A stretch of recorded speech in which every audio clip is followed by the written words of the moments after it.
सौतेली बहनें रंगापुर नाम के गांव में शालिनी नाम की एक औरत रहा करती थी। उसे दो बेटियां थी। एक का नाम था शिवानी और दूसरी का सुहानी। शिवानी जब छोटी थी तब उसकी माँ गुजर गई थी, जिसके कारण उसके पिता रघु ने दूसरी शादी कर ली। मगर उनका भी कुछ सालों में बीमारी की वजह से देहांत हो गया और इसी वजह से शिवानी के मन में उसकी माँ और बहन के प्रति प्रेम उत्पन्न नहीं हो पाया। शिवानी और सुहानी में हमेशा झगड़ा हुआ करता था। दोनों भी बहनें एक दूसरे से कभी प्यार से बात नहीं करती थी। शालिनी ये सब देख बड़ी चिंता में रहा करती थी। ऐसे ही एक दिन शिवानी सुहानी, चलो आ जाओ, खाना खा लो। हाँ माँ, आई। हाँ माँ, मैं भी आई। ऐसा कहकर दोनों बेटियां वहां आ जाती है और देखती है तो उनकी माँ ने उन दोनों के लिए गाजर का हलवा बनाया था। वो देख सुहानी और शिवानी बहुत खुश हो जाती है।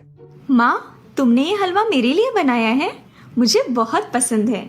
मुझे पता है कि मेरी दोनों बेटियों को हलवा कितना पसंद है, इसीलिए तो मैंने तुम दोनों के लिए हलवा बनाया है। और मेरे लिए माँ? अरे हाँ बेटी, मैंने तुम्हारे लिए भी बनाया है। चलो अब जल्दी से खा लो, तुम दोनों को कॉलेज भी तो जाना है ना। जी माँ, मैं ये कटोरी ले लूँ? मुझे जल्दी पहुँचना है कॉलेज में। हाँ ले लो। और सुहानी, तुम ये वाली कटोरी ले लो। जी माँ। दोनों भी हलवा खाती है और एक दूसरे की ओर बहुत गुस्से से देखकर वहां से चली जाती है। वो दोनों भी कॉलेज में एक साथ पढ़ा करती थी। फर्क सिर्फ इतना था कि शिवानी थर्ड ईयर में थी और सुहानी फर्स्ट ईयर में। उन दोनों में 2 साल का अंतर था। फिर भी दोनों में हमेशा नोकझोंक हुआ करती थी, जैसे कि वो दोनों एक दूसरे की दुश्मन हो। ऐसे ही एक दिन दीदी, मेरे कॉलेज की ट्रिप जाने वाली है। तुम्हारी भी ट्रिप जाने वाली है क्या? हाँ, मेरी भी जाने वाली है, मगर मेरा जाने का मन नहीं है। क्यों दीदी? क्योंकि वहाँ पे तुम हो। मुझे भी कोई शौक नहीं है तुम्हारे साथ आने का। मैंने ऐसे ही पूछ लिया। मैं जा रही हूँ। शिवानी और सुहानी एक दूसरे की ओर मुंह फेरकर वहां से चली जाती है। अगले दिन दोनों भी कॉलेज में जाती है। तब उनके टीचर उनसे पूछते हैं, शिवानी, तुम कॉलेज की ट्रिप में आने वाली हो? जी सर, मैं आने वाली हूँ। ठीक है, मैं तुम्हारा नाम लिखवा देता हूँ। जी सर। ऐसा बोलकर टीचर ट्रिप के लिए जाने वाले विद्यार्थियों की लिस्ट बना लेते हैं। घर आकर शिवानी और सुहानी ये बातें अपनी माँ को बताती है। सुहानी, शिवानी, तुम दोनों ट्रिप के लिए जा रही हो, मगर वहां जाके झगड़ा मत करना, नहीं तो ट्रिप पे जाने की कोई जरूरत नहीं है। नहीं माँ, हम झगड़ा नहीं करेंगे। हाँ माँ, हम झगड़ा नहीं करेंगे। तो फिर ठीक है, तुम दोनों जाओ। ये लो ट्रिप के लिए पैसे, और बाकी के ये तुम्हारे पास ही रखना। माँ, हम कल जाएंगे और 2 दिन के बाद वापस आएंगे। ठीक है, चलो अब सो जाते हैं, कल तुम दोनों को निकलना है। अब वो सब खाना खाकर सो जाती है।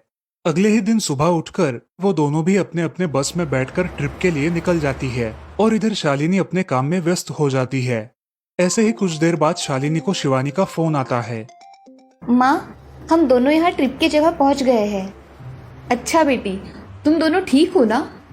हाँ माँ, मैं रखती हूँ, हमें यहाँ अलग अलग स्पॉट देखने जाना है। ठीक है, और जब वक्त मिले तब फोन कर देना। हाँ माँ, अपना और सुहानी का ख्याल रखना। हाँ माँ।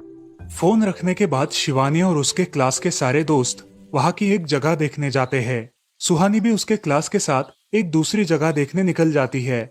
सारे बच्चे एक साथ घूमकर वापस आते हैं। शिवानी सुहानी को ढूंढती है, मगर सुहानी उसे कहीं दिखाई नहीं देती। इसीलिए शिवानी को बड़ी चिंता होने लगती है। अरे, ये सुहानी कहाँ रह गई? इसका तो कुछ भी पता नहीं, कहाँ ढूंढूं इसे? तभी शिवानी को सुहानी दिखाई देती है और उसके जान में जान आ जाती है। सुहानी, कहाँ गई थी तुम?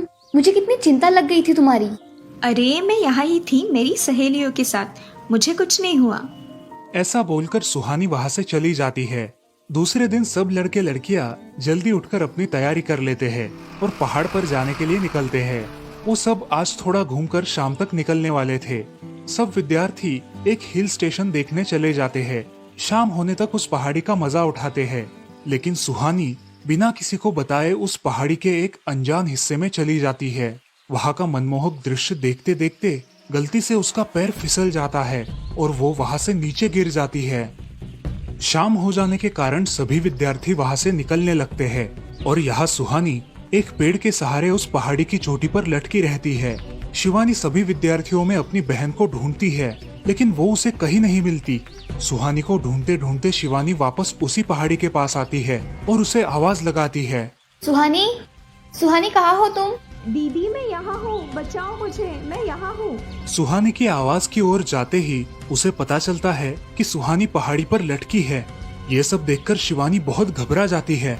शिवानी अपनी पूरी ताकत लगाकर उसे ऊपर खींच लेती है। तुम यहाँ क्यों आई थी?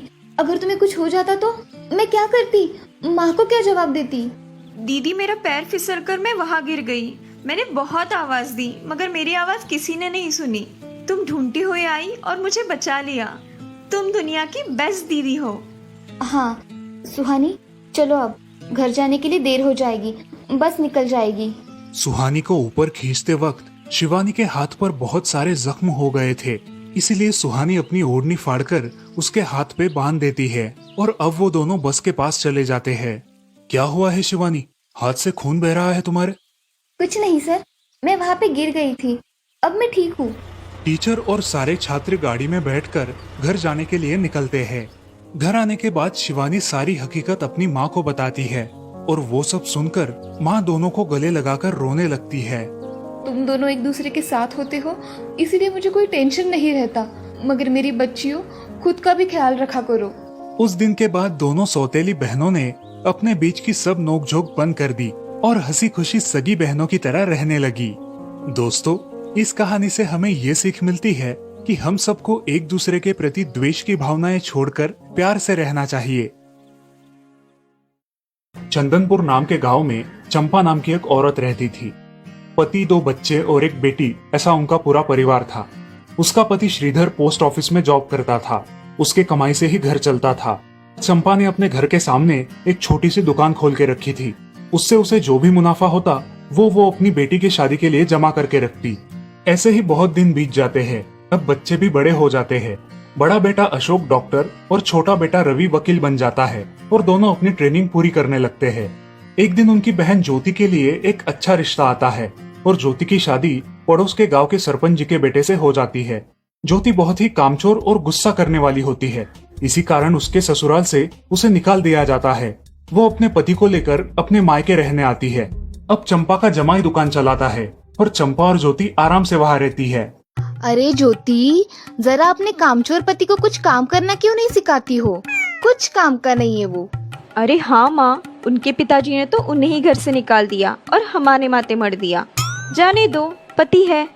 माँ और बेटी इसी तरह तानेबाजी करती रहती। अब बड़े बेटे अशोक की शादी उन्हीं के गांव के एक लड़की से करा दी गई, लेकिन उस लड़की से भी चंपा बहुत काम करवाती और वो बेचारी सासू माँ का आदर करके सब काम चुपचाप करती थी। एक दिन वो काम करके थक गई और एक जगह पर बैठ गई। ए कामचोर कमला, इतना सारा काम पड़ा है घर में, क्या वो तुम्हारा बाप आके करेगा? चलो उठ, काम कर। हाँ हाँ माँ जी, करती हूँ। ऐसा कह के कमला अपने काम पर लग जाती है और सारा काम खत्म कर देती है। चंपा अपने बेटे अशोक से घर आने के बाद चुगलियां किया करती थी। अशोक घर आकर कमला को बहुत भला बुरा कहता और कभी कभी तो उस पर हाथ भी उठाया करता था। ये सब रवि देखा करता था और रवि को बहुत बुरा लगता था।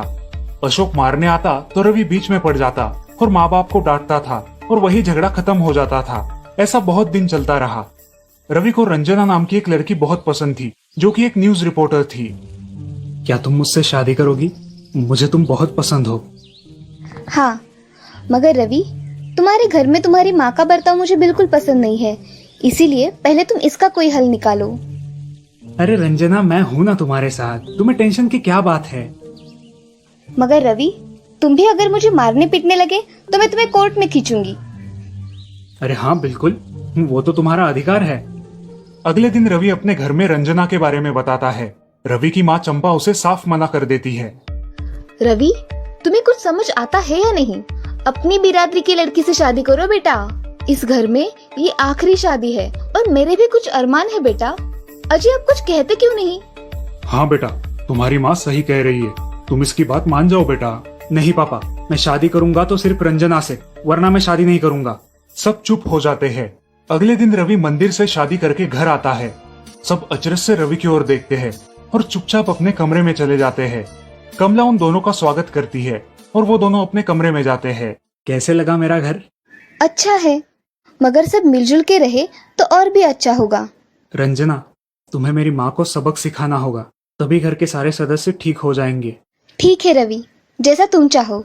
अगले दिन रंजना अपने घर के मंदिर में पूजा करने जाती है। तभी रुको, मेरे भगवान के मंदिर में तुम मत आओ, जाओ यहाँ से।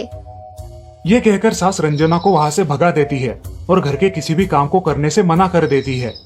तब क्या माँ जी, आज से मैं इस घर की बहू हूँ। इस घर पे मेरा भी उतना ही अधिकार है जितना कि आपका। क्या बोल क्या रही हो? निकल जाओ मेरे घर से। खबरदार अगर हाथ भी लगाया तो। पता है ना, मैं न्यूज रिपोर्टर हूँ। रातों रात खबर छाप दूंगी और कोर्ट के चक्कर लगेंगे वो अलग, समझिए आप। सास चुपचाप देखने लगी और उसकी बेटी और ससुर भी देखते ही रह गए। रंजना ने कमला से कहा, दीदी, मुझे आपसे काम है, आप मेरे कमरे में आइए। और हाँ, आज से खाना ज्योति दीदी आप बनाएंगी। अरे माँ, तुम कुछ बोल क्यों नहीं रही हो? ये मुझे काम करने को बोल रही है। अजय, सुनते हो? चलो मेरी मदद करो। हाँ आता हूँ। ज्योति किचन का काम करने चली गई और सास बाहर का काम करने लगी। रंजना कमला को लेकर अपने कमरे में गई और उससे कहा, कमला दीदी, आप कुछ कहते क्यों नहीं? आप चुपचाप सह लेती हो, उसका ये नतीजा है। अब देखो दीदी कैसे काम कर रही है। आप कुछ काम करती थी क्या शादी के पहले? नहीं रंजना, मगर अब घर से ही अपना खुद का कुछ व्यवसाय शुरू करने का सोच रही हूँ। बहुत अच्छे दीदी, अब आप किसी से मत डरिए, हम हैं आपके साथ। सच में किसी के साथ होने का कितना महत्व होता है। अब उसकी सासू माँ ही घर के सारे काम करने लगी थी और ज्योति को काम करवाने की वजह से ज्योति भी अपने ससुराल जाने की सोच रही थी। अजी, यहाँ तो काम वाली से भी ज्यादा बुरी हालत हमारी हो गई है। चलो हम हमारे घर चलते हैं, सब है हमारे यहाँ। अरे रे, आप कहाँ चली? अभी भी काम बाकी है। ज्योति का पति रंजना से धन्यवाद कहता है और ज्योति को लेकर अपने घर चला जाता है। अब सासू माँ एक दिन पूरा काम करके इतना थक जाती है कि उसके बदन में बहुत दर्द होने लगता है। तब दोनों बहू सास के पास चली आती है और एक बहू सास के पैर दबाती है तो दूसरी बहू सर दबाती है। सासू माँ उठकर रोने लगती है। मुझे माफ कर दो मेरी बेटियों, अब से कभी ये गलती नहीं होगी। सास को उसके किए पर पछतावा होता है और ये देखकर घर के सभी सदस्य बहुत खुश हो जाते हैं। रवि और रंजना भी बहुत खुश होते हैं। वाह बहू, जो आज तक नहीं हुआ वो तुमने करके दिखाया। बहू हो तो ऐसी। रंजना अपने बर्ताव के बदले माफी मांगती है और अब सब लोग खुशी खुशी रहने लगते हैं।